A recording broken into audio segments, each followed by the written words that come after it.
Research suggests mentorship programs can help at-risk youth stay on track, build good habits, and avoid getting in trouble. Midas Football Academy is more than a soccer program. It uses soccer mentorship and community to guide children in a positive direction. Bayonle Arashi and Clanisha Babineau join us with upcoming events promoting youth, health, and community engagement. Good morning. Good morning. Thank you for having us. Oh, absolutely. Okay, Bayonle, we met you in Sugar Land when they were announcing the FIFA matches, and you shared your story with us, and you've done some really amazing things in the name of young people, and it all starts from looking back at your own life. You're from Nigeria originally. Mentorship, you say, changed your life, especially as a teenager. Your number one mentor was your dad. Yes, it was my dad, and there's nothing more than every time I have the opportunity to give him that credit, I say it every time that if he was there, it was very tough, but I think we all needed that at some point in our life, especially in that formative year, and that really changed the trajectory of my life, and it's one of the reasons why I'm here today. Yeah, and you realize there are a lot of kids who don't have that dad figure or a mom figure. They don't have that parent figure in the house. Absolutely, and beyond that, he also introduced me to other mentors that I'm also supposed to learn from, which is through books.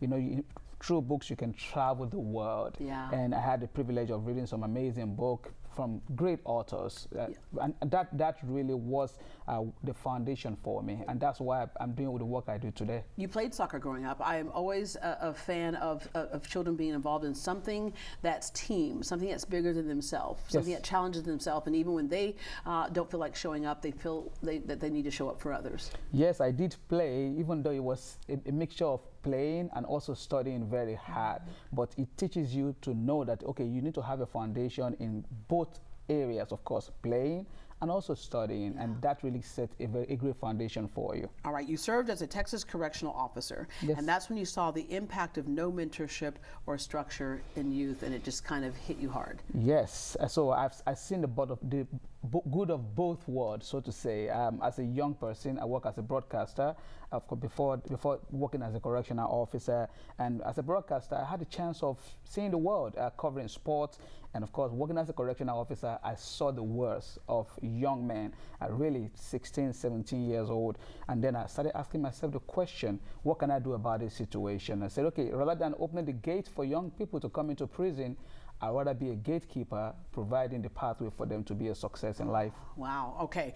So you created a prevention program through sports. All right, Clanisha, you work with the Texas Department of Criminal Justice, so you see young inmates at an age that is an age that matches your children. Absolutely. And every time you talk to them, they'll look at you and say, nobody cares about me.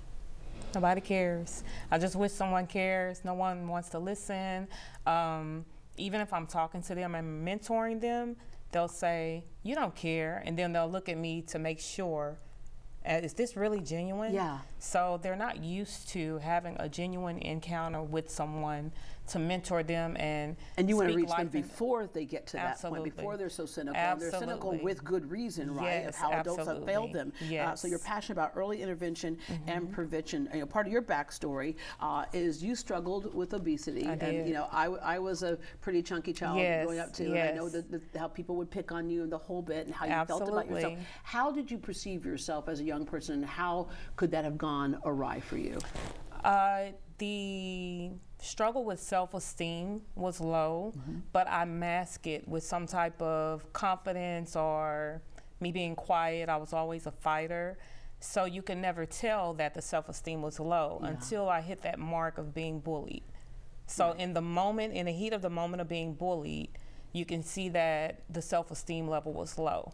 So now when I raised my children and I got older, I saw certain things in them. So I would try to basically motivate them to do better. I realized everyone is different. Everyone is built different. It made me jump into sports. And the thing is, you weren't isolated.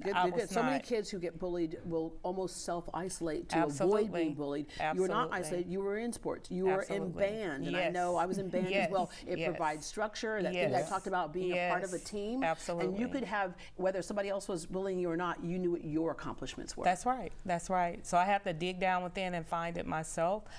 We did have mentors growing up, but not anyone to just take you by the hand. Right. We can only teach what we know, right? So that's pretty much what pushed me to do that. So now that I'm older, I put that into children too. All right, the mission of Midas Football Academy, kids 5 to 17 years old, sports and mentorship as prevention tools. You catch them before they fall through the cracks, dealing with various kids' issues. And one of those issues right now is focusing on health. We know that's a big problem as well. The CDC says 1 in 5 U.S. kids are obese. Yes. Not just a little overweight. We're talking about obese. Obese. About 14.5 million children. And UT Health says Texas is the 6th highest kid obesity rate. We used to call type 2 diabetes adult onset. We changed it to type 2 because it's not adult onset only anymore. No, it it's is not. in kids. And as we know, diabetes is responsible for so many things, like, the #1 reason for heart disease, kidney failure, amputations, blindness. So if we can correct that, we save a generation. Absolutely. All right, you've got a 5K race against childhood obesity coming up. Yes, we do. It's coming up on March 14th at the Brazos River Park in Sugar Land, and it's just a community event. We just want to create awareness, as you've rightly put it. We want the community to come out and support the initiative. It's beyond it being just a fundraiser for our organization. We also want to create the importance of healthy habits very early on in life, especially among children.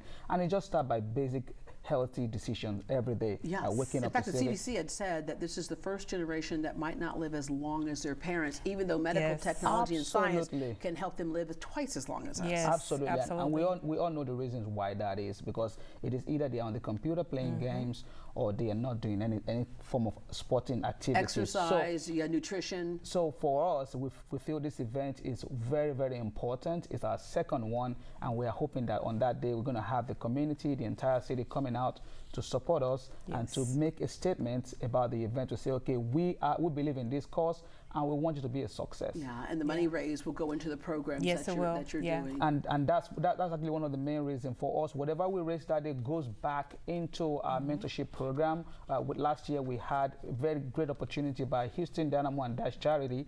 They granted us the community grant of $20,000. We always give them that credit as well. Thank you to Houston Dynamo. And that fund went into our mentorship program. Now we are continuously going out to the community looking for more opportunity, more funding to be able to put in our program. This program is every 6-month cycle, and it takes a lot of work. It takes a lot of volunteers. I believe what you just said. I think it's just as an African principle. It takes a village. Yes, it does. It takes a village. And like I said, that's one of the reasons why someone like me has the opportunity to sit down here today. It takes mentorship. It takes other people holding your hands, believing in you, giving you the affirmation every day, beyond what your dad or your mom tells you at home, that you can do it, you're better than that, you can make it, you can do something with your life. Even if just one person believes in someone, a child, that can all change it takes everything. Is one. All right, thank you two very much. Just a few miles on a Saturday morning can help fund mentorship, fitness programs, and life skills coaching for local youth. The Midas 5K race against childhood obesity is on March 14th at Brazos River Park. To register, visit MidasFA.org, MidasFA.org.